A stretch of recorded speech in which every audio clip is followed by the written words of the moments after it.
কৃতিত্ব দুইজনের। কয়জনের? হ্যাঁ, মুসলমানের জন্য ইসলামে মায়ের দাম বেশি, ইসলামে বাবার দাম বেশি। আল্লাহ রব্বুল আলামিন সূরা বনী ইসরাঈলের ভেতরে তার মর্যাদার সাথে সাথে মা এবং বাবার মর্যাদা নির্ধারণ করে দিয়েছেন। আব্বা জান আম্মা জান কত কষ্ট করে আমাদেরকে লালন পালন করেছেন। যেদিন থেকে সন্তান মায়ের গর্ভে কনসেপ্ট হয়েছে সেদিন থেকে মা জননীর খাওয়ার ঠিক নাই, ঘুমের ঠিক নাই, মা জননীর দুঃখেরও ঠিক নাই। একজন গাইনি ডাক্তার আমাকে বলেছিলেন, হুজুর ওয়াজ মাহফিলের ভিতরে মায়ের কথা বেশি বেশি বলবেন। জননী মায়েদের অধিকাংশ মায়ের উচ্চ রক্তচাপ, ব্লাড প্রেশার হয়ে যায়, কারণ মায়েদের ঘুমের ঠিক নাই, খাওয়ার ঠিক নাই। কোনো মা 38 সপ্তাহ পর্যন্ত পেটের ভেতরে সন্তানকে ধারণ করেন, কোনো মা 34 সপ্তাহ পর্যন্ত সন্তান পেটের ভেতরে ধারণ করেন, কোনো মা 34 সপ্তাহ পর্যন্ত সন্তানকে পেটের ভেতরে ধারণ করেন। জননী মা বিছানায় যান ঘুমানোর জন্য, পৃথিবীর সব মানুষগুলো ঘুমিয়ে গেছে, অন্ধকার রজনী, সমস্ত পৃথিবী পিন পতন, নীরবতা। এই নীরবতার ভেতরে পরিবারের বাবা ঘুমিয়েছেন, ভাই ঘুমিয়েছেন, বোন ঘুমিয়েছেন, শ্বশুর শাশুড়ি ঘুমিয়েছেন, প্রত্যেক সদস্যরা ঘুমিয়েছেন, কিন্তু একজন মানুষের চোখে কোনো ঘুম নাই। তিনিও ঘুমিয়েছিলেন, ডান পাশে কাত হয়ে শুয়েছিলেন। ঘুমটা আসবে আসবে আসবে আসবে এমন মুহূর্তে সন্তান পেটের ভেতরে এমন করে নড়াচড়া করেছে, মা জননীর কলিজায় গিয়ে ঠেকেছে। মা জননী মা কলিজায় মোচড় দিয়ে উঠেছে, সন্তান পেটের ভেতরে আঘাত করেছে, নড়াছড়া করেছে। এবার মায়ের ঘুমটা ভেঙে যায়, জননী বাঁ দিকে কাত হয়ে শোয়। এবার মা কিছুক্ষণ পরে টের পান সন্তান আবার নড়াচড়া দিয়ে উঠেছে, মায়ের ঘুম আবারও ভেঙে গেছে। মা জননী এবার এপাশ ওপাশ করতে করতে করতে করতে একদিন নয়, দুদিন নয়, 3 দিন নয়, 4 দিন নয়, 1 সপ্তাহ 2 সপ্তাহ নয়, টানা 38 সপ্তাহ পর্যন্ত একজন মা এভাবে কাটিয়ে দিয়েছেন। টানা 34, কোনো মা টানা 34 সপ্তাহ পর্যন্ত এভাবে দিন পার করেছেন, রাত পার করেছেন, ঘুম যেতে পারেননি। এজন্য ডেলিভারি প্রসূতি মায়েদের দেখবেন, ডাক্তারদের থেকে খবর নেবেন, অধিকাংশ প্রসূতি মায়েদের হাই প্রেশার, ব্লাড প্রেশার হয়ে যায়, কারণ মা জননী ঠিকভাবে ঘুমাতে পারেননি, ঠিকভাবে খেতে পারেননি। মা আমার বন্ধুগণ, সন্তান যখন পেটে আসে আল্লাহ রব্বুল আলামিন মায়েদেরকে পরিমিত খাবারের জন্য এমন একটা সিচুয়েশন তৈরি করে দেন, মায়ের খাবার দাবার আর ভালো লাগে না। কারণ আল্লাহ রব্বুল আলামিনের টার্গেট হলো মা যদি কম খায়, মা যদি পরিমিত খায়, তাহলে পেটের সন্তানটা ঠিক থাকবে। পৃথিবীর ডাক্তাররা বলে মানুষ যত বেশি খায় মানুষ তত বেশি অসুস্থ হয়, মানুষ যত কম খায় মানুষ তত সুস্থ থাকে।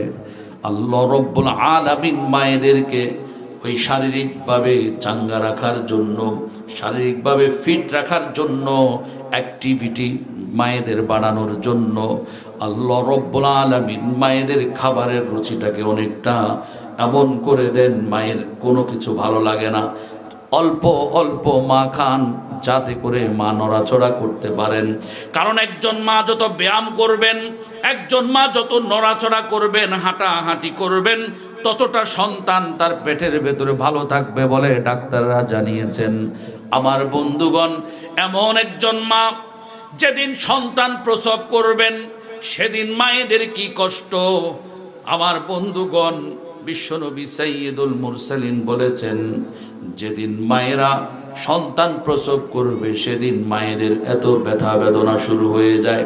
আল্লাহ রব্বুল আলামিন যদি স্পেশাল রহমত না দিতেন মায়েদের প্রতি, তাহলে বিশ্বনবী সাইয়্যিদুল মুরসালিন বলেন পৃথিবীর কোনো মা সহজে বেঁচে থাকতেন না।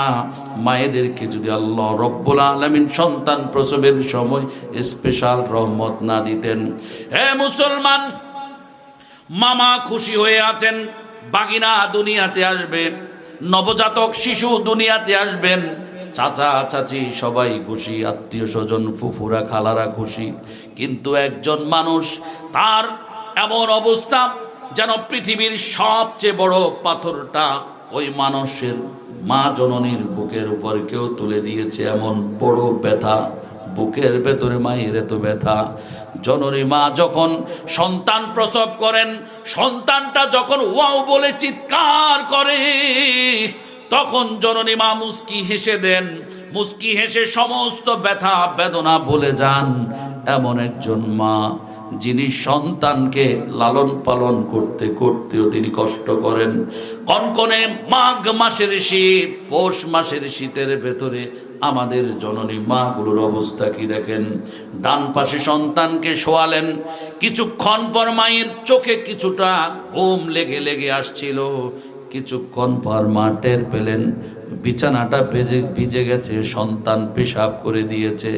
মা জননী চিন্তা করেছেন, সন্তান যদি এই পেশাবের উপর ঘুমিয়ে পড়ে তাহলে সন্তানের নিউমোনিয়া হয়ে যাওয়ার সম্ভাবনা আছে, ঠান্ডা লাগার সম্ভাবনা আছে। জননী মা এবার বাঁ দিকে এনে শোয়ালেন, কিছুক্ষণ পর বাঁ দিকেও সন্তান পেশাব করে দেয়।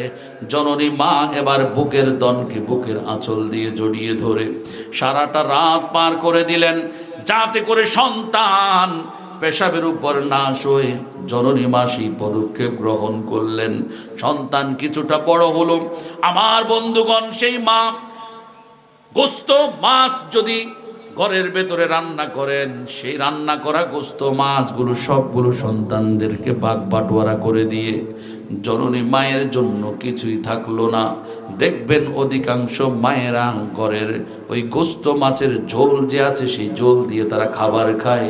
আসল গোস্তের টুকরোটো, আসল মাংসের টুকরাটা, আসল ওই মাছের টুকরাটা সন্তানদেরকে বাগ বাটোয়ারা করে দিয়ে মা জননীর তৃপ্তির হাসি হাসেন। কিন্তু সেই জননী মা এত কষ্ট করলেন। ইমানের মতো দৌলতটাও আমরা মায়ের কাছ থেকে পেয়েছি, বাবার কাছ থেকে পেয়েছি।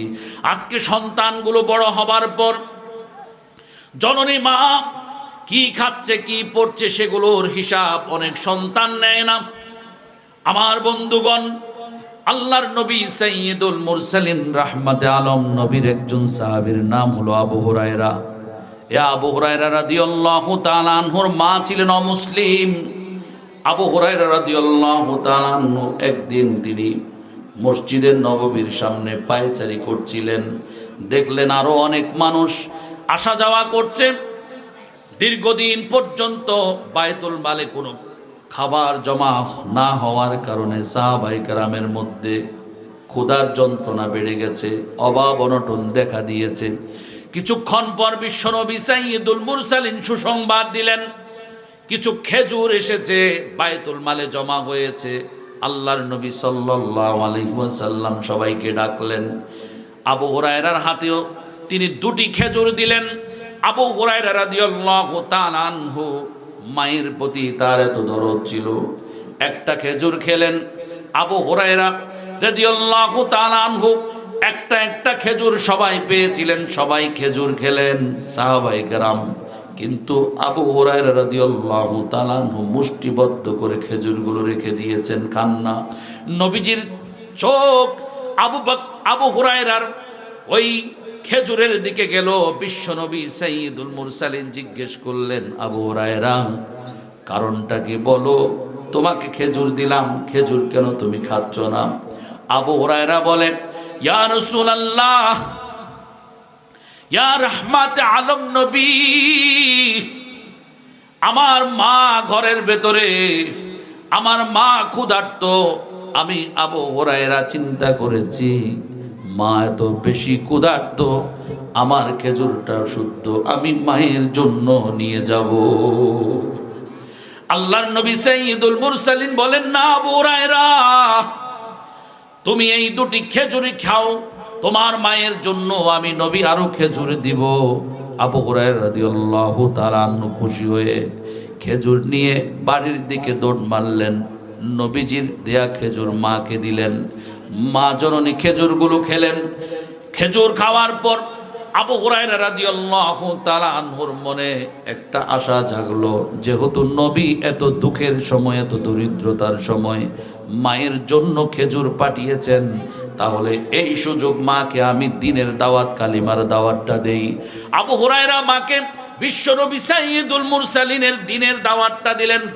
মাগো, আল্লাহর নবী তোমার জন্য এত দরদ দেখিয়ে খেজুর পাঠিয়েছেন, এত তো মানুষগুলো দ্বীন গ্রহণ করছে, ইসলাম গ্রহণ করছে, মা তুমিও ইসলাম গ্রহণ করো, দ্বীন গ্রহণ করো। আবু হুরায়রার মা কথা শুনলেন না। আল্লাহর নবী সাইয়্যিদুল মুরসালিনকে গালিগালাজ করলেন, আবু হুরায়রাকে মারধর করলেন। আবু হুরায়রা বিশ্বনবীর দরবারে আবার গেলেন, ইয়া রাসূলুল্লাহ, আমার মায়ের এই অবস্থায় আমি মাকে দ্বীনের দাওয়াত দিয়েছিলাম, কিন্তু মা শুনলেন না।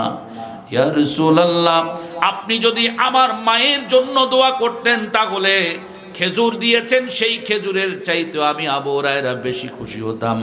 কারণ আমি জানি আল্লাহর নবী দোয়া করলে আমার মায়ের জন্য সেই দোয়া বৃথা যাবে না, কবুল হয়ে যাবে। আল্লাহর নবী সাইয়্যিদুল মুরসালিন আবু হুরায়রার মায়ের জন্য রবের কাছে দোয়া করলেন, আল্লাহুম্মা হাদি উম্মা আবি হুরায়রা। আল্লাহর নবী দোয়া করেছেন, সঙ্গে সঙ্গে আল্লাহ তাআলার নবী দোয়া করার সাথে সাথে আবু হুরায়রা বাড়ির দিকে দৌড় মারলেন। কারণ আবু হুরায়রার মনের ভেতরে এই কথা পোক্ত হয়ে আছে, নবী দোয়া করলে কারো জন্য সেই দোয়া বিফলে যায় না। আবু হুরায়রা বাড়ির দিকে দৌড় মারলেন।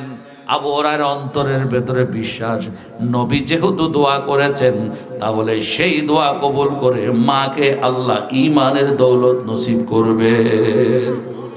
আবু হুরায়রা রাদিয়াল্লাহু তাআলা আনহু বাড়িতে গিয়ে পৌঁছলেন।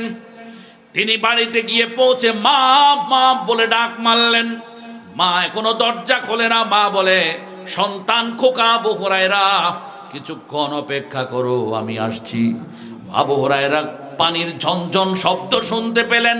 মা গোসল করে পাক পবিত্র হয়ে আবু হুরায়রার সামনে এসে মা কালেমা শাহাদা পড়লেন, আশহাদু আল্লা ইলাহা ইল্লাল্লাহু ওয়া আশহাদু আন্না মুহাম্মাদান আবদুহু ওয়া রাসূলুহু।